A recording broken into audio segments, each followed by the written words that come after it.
Okay, welcome back to Bridging the Gap.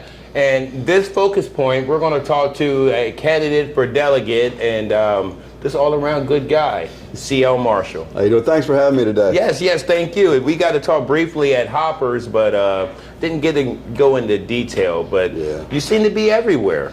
Yeah, it was a busy night at Hoppers. You had a lot going on. Well, you did 5 or 6 interviews, and it was good, man, because that type of support, the support that you give to get the information out to the community, it's very valuable. Well, I appreciate it. Well, getting leaders elected that stand for the people, that's what it's all about.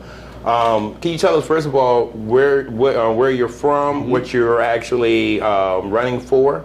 Right. And your stance. Well, I grew up on the Eastern Shore of Virginia. I live in Pocomoke City, Maryland now. We've been there for 38 years. My wife Cheryl and I been married for 38 years. We've been married for 30. Okay. Wow. 30, all right. 30, congratulations. She's an educator. She works in Worcester County, where she's been doing that for 32 years. I own a charter company, Tangier Sown Charters.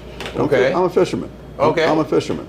And when you look at the state seal of Maryland, there's a farmer and a fisherman on that. And that galvanized my resolve to run for delegate, for the seat that Charles Otto had, Delegate Otto, who I have great respect for. When I looked at that, and there's a farmer, Delegate Otto, and a fisherman, which is what I do, I'm like, this is a natural transition. This is a sign. I said, let's do this. And interestingly, that seal was made by Jacqueline Bizzotto, a girl from the Eastern Shore of Virginia, who's a friend of mine. Wow, that's pretty cool. Now, I see you everywhere. Well, it's important. I feel it's very important. It's a wide, very diverse area that in District 38A, I'm running for delegate, state delegate in 38A, and it's a very wide, diverse area, and it's a very difficult area to represent. In that. The needs, wants, and desires, the things that we need to talk about in lower Somerset County and Deal Island and Crisfield and Oriole, the needs of the things that the people that live there, the things that they need are vastly different from those in Berlin. This is true. And being able to swim in both pools, being able to understand the needs of the people, because I'm not doing this for me. Make no mistake, I'm doing this for us. I'm doing this for the lower shore. It's for us, and it's a team effort. If we're able to get to that seat in 38A. Sure. But being able to understand that, the needs of the families, the farmers, the fishermen, the men of faith, and the small businesses in this area, it's crucial. Being able to talk to those folks, and the only way you get to talk to them is to go where they are. Meet them where they are, and that's kind of what I've been doing. True. We've been everywhere from, the Whaley. One of my favorites is the Whaleyville pancake breakfast. Talk to me. They got some great cream chip beef there. That's for sure. Okay. But over in Deal Island at the Fireman's Breakfast over there, many events. I think 40-some events we went to. But it's important because every time we go to one of those things, and I say we because it's a team of us that are working toward this common goal. We meet somebody different. We meet somebody that brings something to us that says, hey, and it's a little different. Everybody has different needs and things that they want to see happen. And being able to talk to the people one-on-one, is very, I think it's very instrumental, and I think it's key to being able to understand this district. Thank you. Now, of course, they like to call it the Eastern Shore Delegation, which has been majority Republican, but even with Delegate Hughes, they've been able to get things done working together. Delegate Hughes is, I have a lot of respect for her. She shares one of the core values that I have in this election, and that's Eastern Shore first. I think in a lot of things that she's done, she's taken some flack from her party because she stood up for what the people that sent her there. That part. Yep, that part. That's it right there. I not too long ago, I'm at Delegate Jacobs and I were from the Rock Hall area. He and I on the opposite sides of an issue, and I went to him. I'm like, Delegate Jacobs, why are we on the opposite side? We should be aligned here. He goes, the people that I represent, this is their wishes. And that was like the biggest learning lesson right there. I respect that. I respect that a lot. That was a huge learning lesson Sure. for me, and that taught me a lot. And hopefully, with him and with Delegate Hartman, Delegate Beecham, Senator Carozza, Senator Maltz, Senator Hutchinson, Delegate Hutchinson, and Delegate Adams, hopefully we'll be able to, to have a team where we can, be a indivisible force where we can all speak the same language and have the Sure. same common Sure. goals. And I think, with that type of solidarity, we can hopefully, move a few things forward and more likely in this environment, stop some of the stuff that we don't really agree with in committee. I hear what you're How's saying. that for putting it politely? I was thinking septic, but we'll let it. So I do want to say this about you. Your personality is very likable. Well, And, and I meet a lot of people, and a lot of people. I mean, I love people, but you have a personality. You're able to adjust to your atmosphere, and that's very important when we're talking about working in Annapolis, because there's a lot more of the blue than there is red. When it comes down to those kind of situations, how are you going to approach that? Well, I have certain core values, and there are certain things that I will not compromise on. Offshore wind being one of them. And preserving our farmland, working toward our working waterfronts, working for the benefit of our watermen, our farmers, and our small businesses. I will not compromise those issues. I will not. I will defend and fight for opportunities along those lines, as long as I can. I appreciate that. Elected or not, I will. Sure. That's absolutely true. But if there's compromise moves things along. I don't necessarily. Those core values that put me where I am on this Republican ticket today, and I am what you would call a hard Republican. That's what I'm labeled as. But labels don't fit me. I hate labels. Nor do they fit you. Right, Labels right. don't fit people. Sure, I don't think people should be labeled. So hopefully, when we're up there, I don't really care if it's a red, a blue, a green, a purple. Pick a color. It doesn't matter. If somebody comes to us with an opportunity that's going to help those core values that I just spoke of, those 5 F's, fishermen, farmers, family, faith, small business people, then I'm going to listen because that's why we're there. I'm not, we're not looking to be elected in a popularity contest. We're looking to be elected to do a job for the people in District 38A. Love that. And that's it. That is it. And the whole district, not just part of the district, all the district. From Berlin to Bordelot, from Public Landing to Pocomoke, from Snow Hill to, I don't know another S one. But there's another one out there from Snow Hill to Shiloh or wherever that is, or Allen. It's important because, we're in this together. And Absolutely. people miss that point, Absolutely.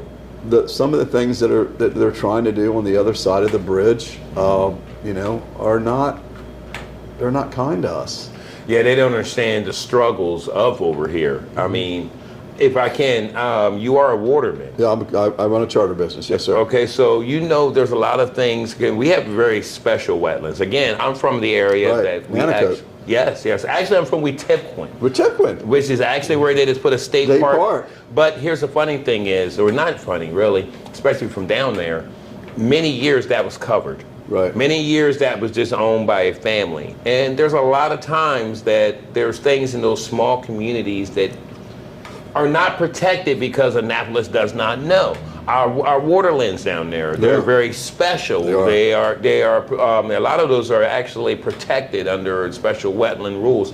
What will you do to protect our watermen and their rights? Well, all we can. I was thankful to see Senator Carozza and others join together to find some relief for the oystermen this year.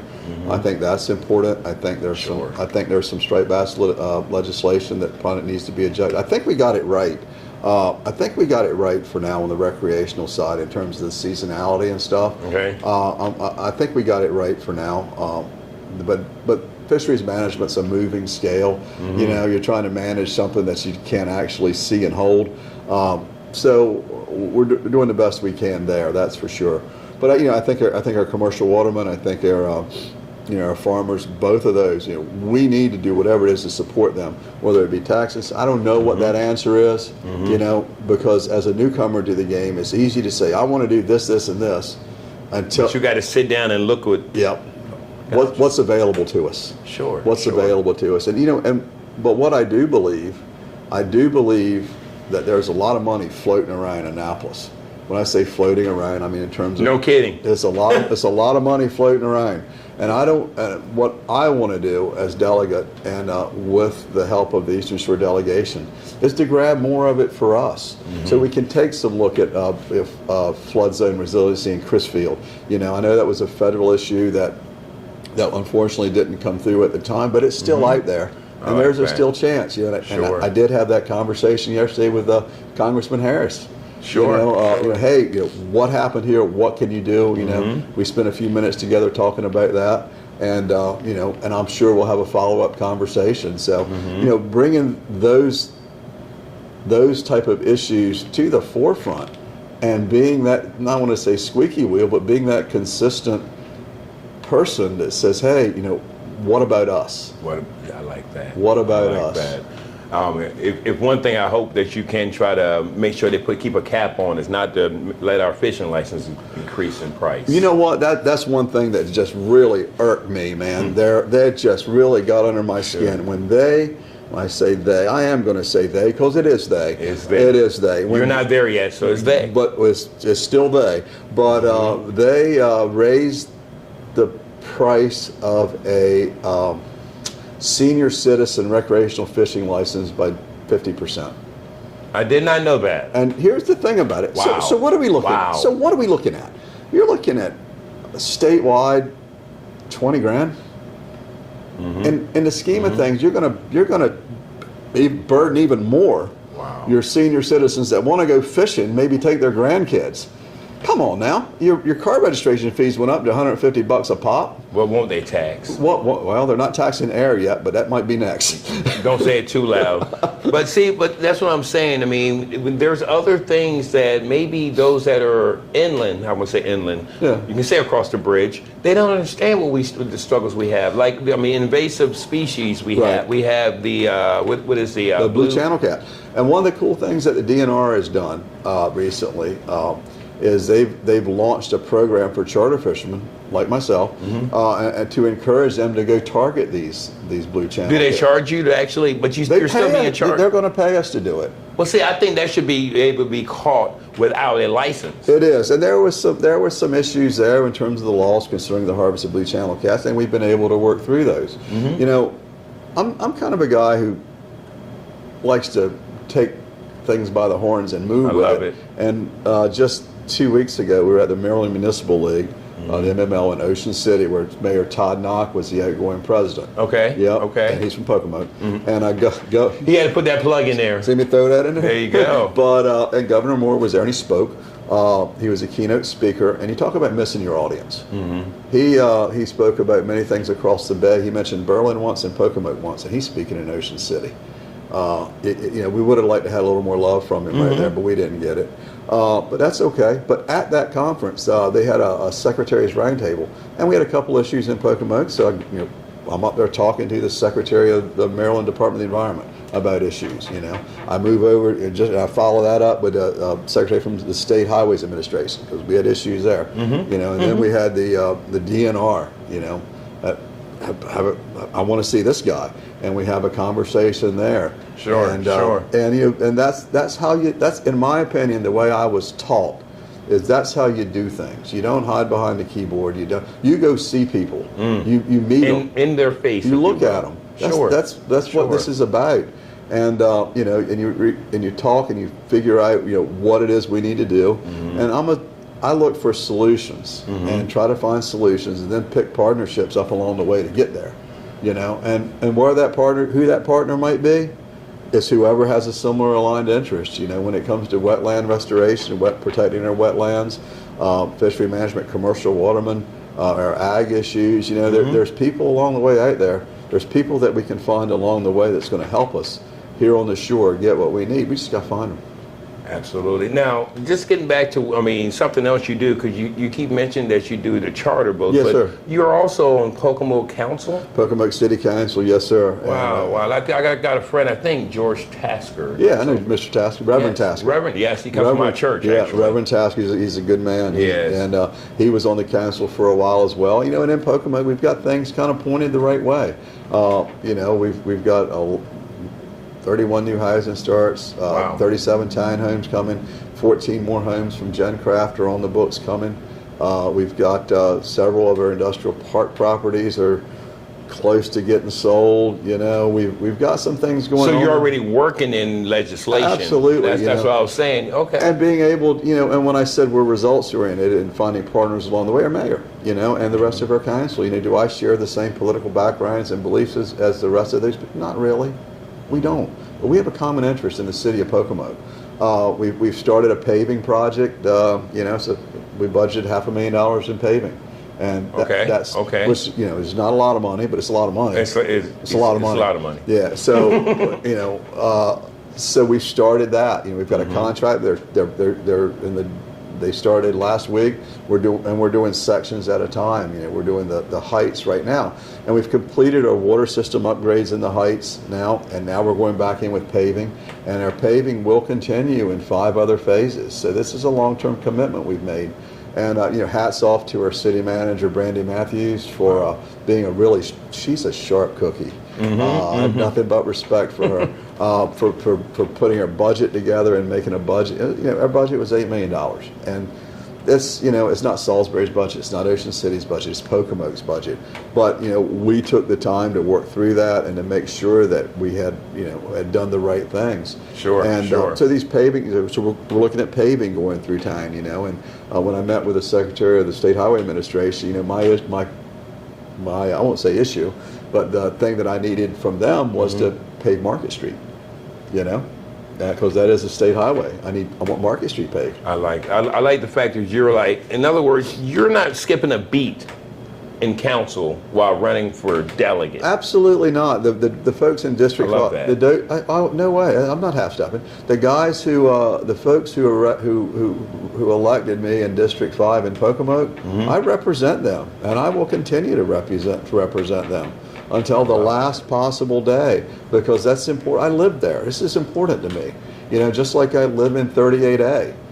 This is where I live. You know, we're in this together, cousin. We are in this together. And so, you know, that's the mentality that I have with this. Wow. You know, it's not about me. It's about us. It's about, you know, the guy in Allen who's got a problem with Phragmites intrusion on his land. You know, it's about, you know, Chris Field's flooding issue. It's about, you know, Pocomoke getting a Market Street paved. It's about a lot of us. So you don't leave anybody out. What I really love about I love a lot of things about this young man, but you keep naming out all these different areas, and that's like a constant reminder to yourself that you don't just represent one area. No. In closing here, what is going to be your stand, or what is your stand going into November? You know, we've been very consistent since we started this thing, and it's quite an endeavor, I'm going to tell you. God bless my wife, you know, without her support. I understand that completely. I know you do, but without her support, this wouldn't be possible. Right. Her support's invaluable, her organizational skills, and we've got a really good team. I've got to say, you know, thankfully, the Worcester County, the Wycomico County Republican Committee, you know, I look forward to their support. I'm asking for their support. I look forward to that. And Somerset Republican Central Committee, I think is the proper name for that. You know, it's going to take all of us working together. It will. For us to get there. But you know, my stand is simple. You know, if it makes sense for the Eastern Shore, if it makes sense for those primary stakeholders, I call them, they're stakeholders. They live here. They're business owners. They're farmers. They're watermen. They got their families here. Right? They got their family, and I want to give those families. I want to give that generation of kids who are right now in 7th, 8th, 9th grade. I want to give them. I want to work with anybody that I can partner with to give those kids a reason to stay here. I mean that we do. Yeah. I mean that's it. As you know, if you come out of pick a high school, you know, and when you're in 11th, 12th grade, you're like, what am I going to do? What am I going to do? Is there jobs to keep me here? I decided the military. Right, which was a good call. Right, well, because there wasn't much here, but though. It ain't for everybody. That's why, though. It's not for everybody. But if there was jobs here, and again, that was back in '94. But back then, there wasn't a lot of people were moving away. As a matter of fact, again, when I said I was from Bechepquin, when I was a kid, they had Nanticoke seafood. We had cold water seafood. Right. We had Campbell soup here in Salisbury. But a lot of those things have went away. Like Campbell soup and Pocomoke. You see what I'm saying? Yeah. And there's got to be a why. Well, here's a good thing that we're going to do to address that why, and this is, again, it's a City of Pocomoke thing, and we're close. We are so close right now that I can taste it. I'll share it. I'm going to let it out. Here exclusive. Yeah, I don't know about that, but we have been working over the last 4 or 5 months. With Warwick Community College. Okay. To set up a satellite location in Pocomoke. Okay. Yep, and it looks like we've got another meeting coming up. We had a meeting on election day. Unfortunately, I couldn't make that one, but I never understood why they do elections. I mean, do meetings on election day. I tried, but it was Dr. Johnson, the president of Warwick, and we've met several times. We've met down in Pocomoke at some businesses down there and toured businesses down there. And we've shown them what we want. We've worked with the Worcester County Department of Economic Development, and they have provided us with data on the type of training we need to provide. We've shared that with Warwick and their people. And I think we've got another meeting on July the 10th back in Pocomoke again to kind of put this thing to bed.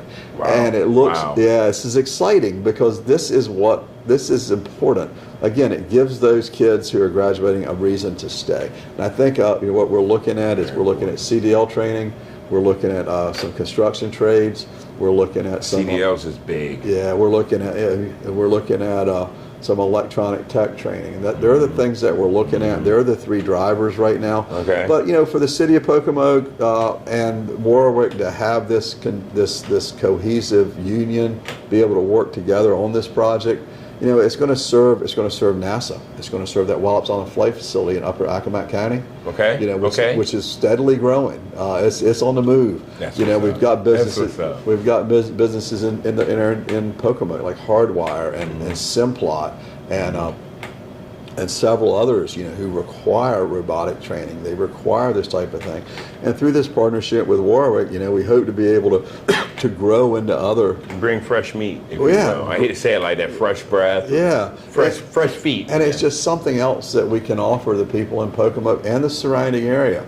Warwick's doing a great job in training these folks and in training folks, all across the region. I have tremendous respect for what they're doing. And we're very pleased to be a part of that. Absolutely. Yeah. Awesome. Well, I'm very pleased to be sitting here with possibly the next delegate for, again, 38A. 38A. 38A, man, from Berlin to Bordelot. I was actually a good friend of Delegate Otto, yes. And I do believe that he would probably endorse you. Well, he and I had talked sometime, and sometime long ago, not that long ago, really, in the scheme of things, and we kind of talked about it a little bit. I said, "Man, I'll never run against you. I will never do that." And it's weird how things kind of change. But to his credit, he's done a lot of things. He did a lot of things for Air. He represented us very honorably. Yes. And one of the things that I would like to do, in his honor, they passed that Delegate Otto Ag Education Bill, which was a big thing. I think I did see somewhere. Yeah, it's a big thing. And that they gave some money to different fairs and horse racing establishments. Sure. I know Frederick got some money. I know Pocomoke got some money from that. But I want to. Of course, Pocomoke did. How about that? But one of the things that was left out of that was Somerset County. Okay. The Somerset County Fair did not get any, and I want to take a poke at that. And see what we can do. Not a lot, just a little bit, and just to help everybody along a little bit. And that is his home county, and I think I'll get some. That would be good. I think if I'm if we're elected, I could probably, I'm hoping I can rally some support for that. No fair left behind. None. Awesome. None, man, because that's for the people, man. That's for everybody. You know, and that Somerset County Fair is a nice little fair, and I want to see it grow. I think with you at the helm, it'd be a good charge there. We're going to try. Man, CL, thank you so much. thank you. I appreciate your time today. Yes. And again, hopefully we get to sit down again before the election. Absolutely. Anytime, you know. We fished this morning, had a pretty good morning. I need to get out there and we do some crabbing together. We do share that. I do like crabbing. But we had a pretty good morning, caught a few fish, you know. I was able to had some, 2 fathers, 2 sons today. Okay. Yep, the sons were about 15, and we had a good trip. Everybody caught a few fish. Everybody was happy, and the thing that I like about the you know, what I'm doing is I'm part of people's memories. You know, I get to share. We get to make memories together. We get to make things. They look back. Hey, remember that time I went fishing with that fool from Chrisfield? You know? But they also get a chance to share their views with you too. Yeah, and the other thing that a lot of folks miss, they do share their views, and I want to share this with you. Sure. It wasn't long ago, maybe a month ago, might have been a month ago, a father called me and said, hey, I want you to take my son and his friend fishing. Well, how old are they? They're 16 and 17. I'm like, well, you know, was asked the pertinent questions and all, and it shaped up pretty good. So we go. Right. And so we're fishing, you know, and I try to avoid the whole politic thing while I'm fishing, you know, because you're not. We're here. It depends where the crowd is. Right. You got to read. You got to read the crowd. So we're out here having a good time. You know, they're catching some fish and we're having fun. And one of the kids goes, so you're running for delegate?